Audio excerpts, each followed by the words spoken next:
Hey, I'm John Ray, and I'm Austin Shumaker with South Street. awesome. And welcome to. We're just talking about the mortgage industry for a minute. Yeah, So I don't know, what are we? Right around 30-ish days. I I think kind of so. lost Yeah, track. I haven't kept counting, but because I'm hoping I'll just wake up one day and everything's solved. Yeah, But here yeah. we So are. if you're a government employee, you know what we're talking about. Sure.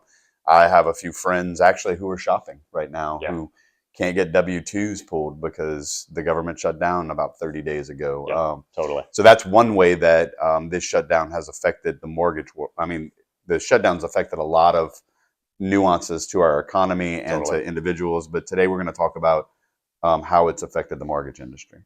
Yeah. I mean, there's a few different facets of how it's affecting things. I mean, the biggest thing that it's affecting right now is USDA rural development loans.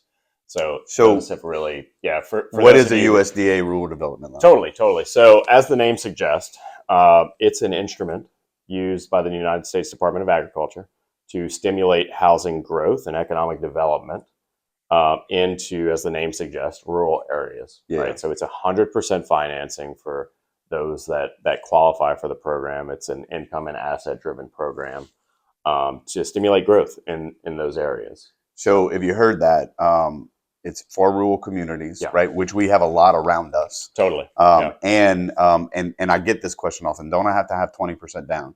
So this is a mortgage product that allows a buyer, whether or not they have the 20% saved up or not, it allows the buyer to purchase a home with 0% down. yeah, totally. Interest rates are low because it's a federally backed mortgage. So great terms. Mortgage insurance monthly is really, really low. Those So rates are in the upper fives right now.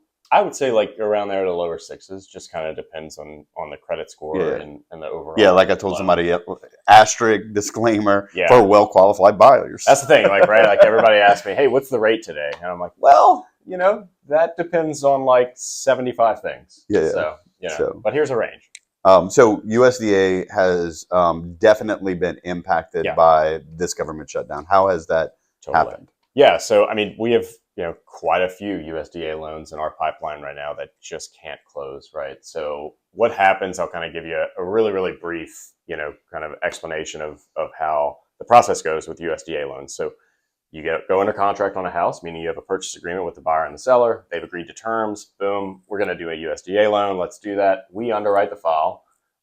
Once that file is in final loan approved status, right, meaning the underwriter is like, hey, look, this is great. This is good to go. We have to then package up that loan and send it to the United States Department of Agriculture Rural Development Office. They have to do a second level review of it and issue what's called a conditional commitment. The conditional commitment allows us the ability to fund that loan or close that loan at the closing table. During the government shutdown, they are not issuing any conditional commitments. Because their office is shut down. That is correct. So that's just one of the inhibitors of in the overall kind of real estate market right now, where that section of loans just can't close. Now, I will say we do have an investor that is funding some of these loans without a conditional commitment. However, they really have to be strong borrowers, creditworthy, just not a whole ton of risk there, Mm-hmm. but they will take a position on that because they're confident that they'll be able to get the conditional commitment on the backside of that loan or whenever the government, obviously restarts up. So, if the government Yeah, restarts today, right. how far out do you think we are on the RD loans that are in the pipeline Sure. closing? Yeah. So last time this happened, was it 18 to 19 or 17 to 18? Can't Well, remember. I Anyway, remember 2019, my yeah, license went active and we were totally. 45 days out. And I That's right. think it was because we were still catching up from some of those Yeah, things. 100%. So a lot of things happen, right? So you could have submitted a file 32, 33 days ago, right? Just when the government shut down. The theory is, well, they're going to be 30 something days behind. That might not be the case. It may happen a little quicker than that. It may happen longer than that, right? We may be 50 days out from getting a conditional commitment. It's really hard to tell because each government shutdown is a little bit different depending on who's in power and what they actually do shut down and what affects those things. So, for example, like the National Flood Insurance Program, Oh, it's yeah. just shut down right now. So again, if you have, How does that impact buyers? Because well, I that mean, impacts everything. totally, you just cannot get flood insurance that's backed by the NFIP or issued by the NFIP, so the National Flood Insurance Program. There are still private flood policies available, meaning on the open insurance market that aren't issued by the National Flood Insurance Program. You can still get private flood insurance, And, but sometimes it's cost prohibitive. and some policies are transferable. They are, but you need the NFIP to be active for that to actually be transferred. Okay. Yeah, because a lot of times when you're transferring, you're changing some subtleties in the policy, not only just the name of the policy holder, you're changing the mortgagee clause, right? So who the mortgage is held by. You may change coverage amounts. Well, to do that, the NFIP just has to be open. Yeah. So, okay. Yeah, I'd forgotten about the flood. Yeah, no, Which is making me think about a file that we have in the pipeline right now. Yeah, totally. So it is a problem. And like I said, private flood insurance is still a viable option. It just depends because sometimes it is cost prohibitive. You may have an NFIP policy that's $1,000 a year. Private flood may be $3,000 a year, or it may be reversed, right? I mean, you just don't know. And that's why we try to quote both every time that we have a file that needs flood insurance. So, so two areas that are affected: the flood NFIP and RD USDA products.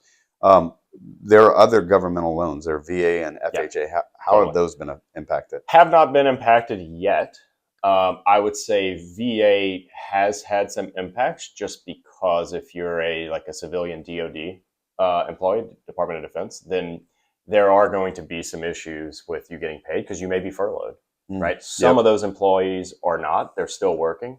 And that's why I said it's just a little bit different in every administration how these shutdowns affect workers. But if you're a VA buyer, there's a certificate you need. Yeah, and that system is still running. There's still workers at the RLC, the Regional Loan Center, so we can still call in, get things triaged, have questions answered. So USDA and NFIP are the two main areas materially, yes, those that have affected home buying. That is correct. And then also, again, governmental employees, if they are furloughed and they have a pay stub that shows that they're still working but just not getting paid, that is an issue. Yeah, right? No, 100%. So I would say principally, those are kind of like the really three areas that are being most impacted. Okay, so that's the government shutdown and how it impacted. Last week, my social media is filled up with all kind of chatter because the government's lowered the Fed lowered the Fed rate, but that's not what happened to the mortgage industry. No, not at all. So the Fed decreased the federal funds rate, which they do periodically to make sure they have two mandates, right? And that's to control inflation and make sure the labor market is wholesome.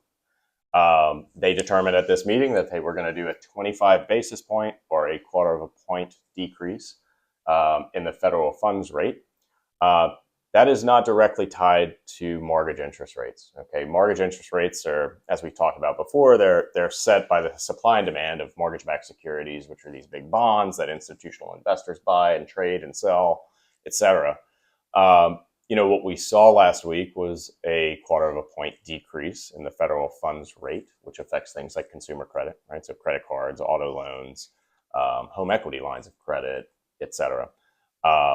We actually saw mortgage rates increase a little bit. And it really wasn't because of that actual rate decrease. It was because of the commentary that Jerome Powell gave in his press conference immediately following that rate cut. And basically, I think to sum it all up, there's difficulty for the Fed right now with the BLS being shut down, the Bureau of Labor and Statistics, that puts out the jobs numbers. And again, that's the part two of the Fed's mandate, right, is to keep the labor market healthy.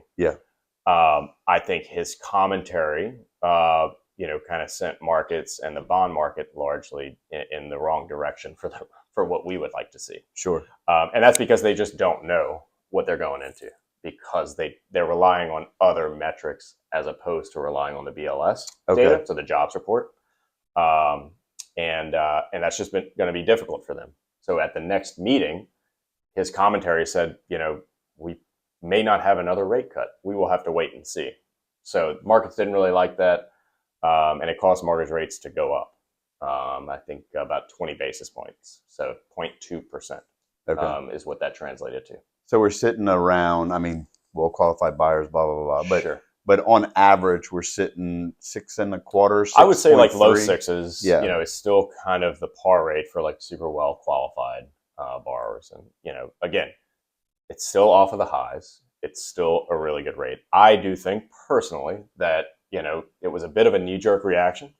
I think bonds and the mortgage-backed security market are going to come back into, some sort of equilibrium where they were about a week ago. But time will tell. Yeah. My crystal ball's in the shop. And so we could see some reprieve on this when the government opens back up, because then we can start checking these data sources that Possibly, right? Depending on what depending on what the data shows. Yeah. Absolutely. So, but I mean, all in all, 6.25 ish. I mean, that's your 30-year average right there. Yeah. So I get asked everywhere that I go, well, how's the market? How's your business? And to be honest with you, I mean, my business is tracking higher than it did last year. I'm having my best year ever. And our market is having a tremendous year. Like, we're 30% up from 2019, which is the pre-COVID range. You've heard me talk about this in other videos. But no, I mean, I think like by the numbers, both mortgage applications are up, closings are up. Pendings are up. Pendings are up. We track showing data; those are up. So I do think we're like emerging on the other side of this, and it begs the question and brings up a point where it's like, hey, like, is it a good time to do this and to transact, to buy a house or to sell a house? And I'll kind of leave that up to you. I always answer that question with a question. I don't know. Let's talk about your particular situation, because I always think it's a good time to buy and sell. If it's your time to buy and sell. Yeah, totally. What do they say? Time in the market rather than timing the market. Exactly. Yep. So anything you want to add? I think that's it. Yeah, it's still a good time. Look, if you bought, we kind of talked about this last time. You've gotten some refis in the pipeline. That's where I was leading with. It's like, look, if you bought and your rate was 7.5 or even like closer to 8%, I mean, some of those did go out there. Yep. Well, then I remember them. It's a good time to look at a refinancing. Maybe you lower your term. Maybe you obviously lowering your interest rate. Yeah. Paying off some debt, right? There are people that are doing cash out refinances because credit card debt's at an all-time high. So, that is a thing. Okay, cool. Well, we'll do this again next month, unless something major changes. Thank you, Austin. Yeah, thanks for having me.